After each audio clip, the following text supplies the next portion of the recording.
It's been a rough road for Stephanie Lynch, her husband, 2 kids, 3 dogs, and 2 other relatives who have bounced around together. La Quinta, so from hotel to hotel. Five different hotels, starting from the very, very beginning. Clear as day, she still remembers the smoke and flames that engulfed the canyon in September of 2020. We saw the flames, the ash is raining down and it's hot.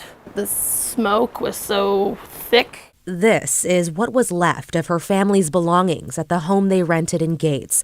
This nightmare was the start of a long journey with holidays and birthdays celebrated inside hotel rooms. There was just a lot of uncertainty during that time. Where are you going to be in the next month? By February of 2021, Lynch and her family had been able to get a couple RVs for themselves and relatives. But then everybody had to be out of the RV park in March of this year.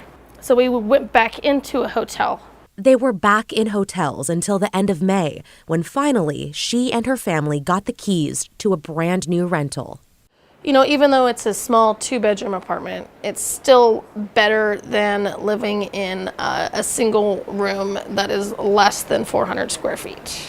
They now live in Gates, and the relatives who are with them in hotels are in Detroit.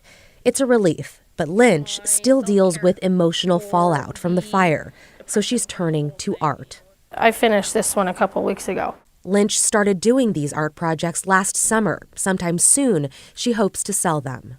Art is my therapy now. It's something that I have to do for a couple of hours each day. Otherwise, I'm a sad wreck. What she's learned through it all, she is more than her circumstance. I'm strong, and I can overcome what is being thrown at me.